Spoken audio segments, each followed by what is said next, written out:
Oi, gente!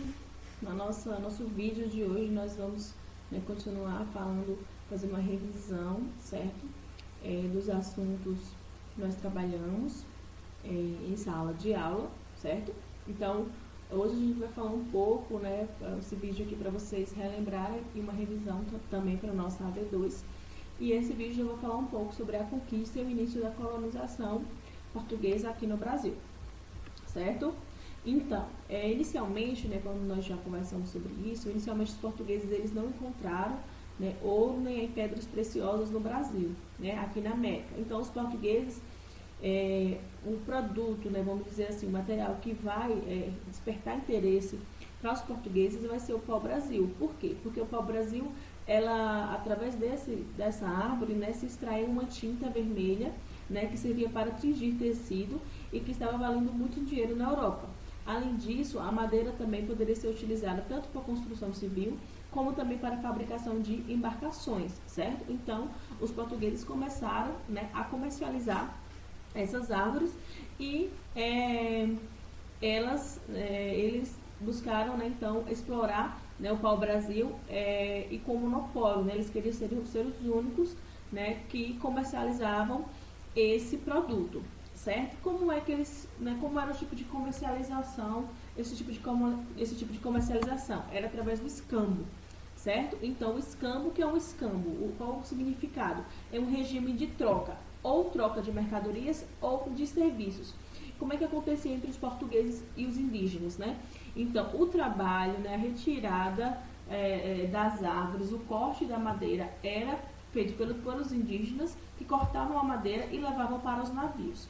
Em troca desse trabalho, desse serviço dos indígenas, eles recebiam tecidos, facas, espelhos, entre outros, certo? A exploração do pau-brasil foi tão grande, gente, foi tão intensa, que acabou devastando a espécie, e atualmente existe ainda algumas espécies, mas estão em áreas preservadas, certo? Inicialmente, Portugal ela não se preocupou, a coroa portuguesa, em povoar o Brasil, certo? Então, o interesse dele era só a questão da exploração do pau-brasil. E aí, para isso, eles criaram feitorias, certo? Então, o que eram feitorias? Uma espécie de armazém, um local onde os navios iam se abastecer, também servia como uma fortaleza de proteção. Só que como foi acontecer? Outras pessoas de outros países começaram a vir para o Brasil também com o intuito de explorar. Então, o governo português decidiu em 1530 estimular a fixação de portugueses nesse território. Como foi esse estímulo? Através da agricultura.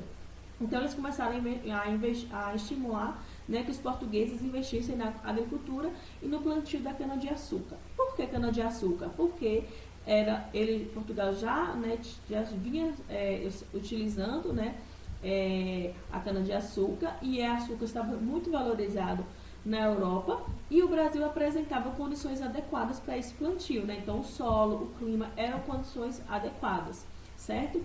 Em 1532, Martim Afonso fundou então a primeira vila portuguesa nas Américas, que foi a Vila de São Vicente.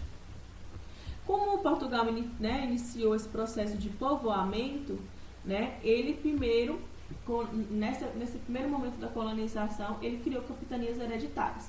Essas capitanias hereditárias, como a coroa portuguesa não queria financiar, no caso esse povoamento, ele passou essas terras foram doadas para os donatários. Quem eram os donatários? Portugueses, membros da pequena nobreza ou os militares de alta patente, certo? Esses donatários, eles recebiam uma carta chamada de Carta de Foral, onde nessa carta tinha os direitos e os deveres dos donatários. Por exemplo, o que tinha nessa carta? Tinha lá que os donatários, quais os deveres? Tinham que aplicar leis, tinham que defender os territórios, tinham que doar seis-marias, que eram territórios menores para outras pessoas, e também nomear autoridades. Só que foi o que aconteceu? Esse sistema, gente, acabou fracassando, não deu muito certo. Por quê? Porque as capitanias eram muito isoladas, Estavam também muitas doenças assolaram essas regiões, também a relação com os indígenas, que também era muito conflituosa, certo? E aí apenas duas capitanias prosperaram, que foi quais? Pernambuco e São Vicente, certo? E aí o que foi então que Portugal decidiu fazer, então, já que esse primeiro sistema de capitanias hereditárias fracassou? A coroa portuguesa então criou o governo geral, que era como se fosse um centro político para a administração geral da América Portuguesa, que ficava com a sede em Salvador. O primeiro governador geral foi o São Tomé de Souza, em 1549. Além da criação do governo geral, também Portugal criou câmaras municipais. Essas câmaras municipais eram responsáveis pela administração e organização do cotidiano, tanto das vilas como das cidades. Gente, quem trabalhava nessas câmaras municipais só poderiam ser os homens bons. Quem eram os homens bons? Né? Eram aqueles homens que podiam ocupar essas instituições. Eles tinham que ser portugueses ou filhos de portugueses, descendentes de portugueses, certo? Geralmente grandes proprietários de terras e também grandes proprietários de escravos. Eles também ficaram responsáveis pelas construções de obra, pela limpeza das vilas e das cidades, cobravam impostos, recebiam pedidos e reclamações da população e também organizavam cerimônias e festas religiosas, certo?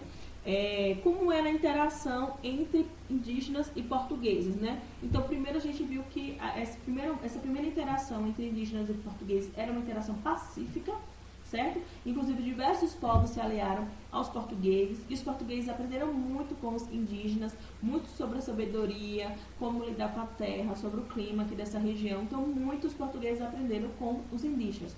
No entanto, gente, essa interação, que primeiramente foi pacífica, começou a se tornar uma interação mais conflituosa. Por quê? Porque os portugueses começaram a querer escravizar os indígenas, certo? Então, por isso aí começou, então, essa relação foi mudando, tá? Então, assim, a gente finaliza essa revisão desse tema, certo? E aí no próximo vídeo a gente continua com a nossa revisão, ok? Tchau, tchau e até a próxima.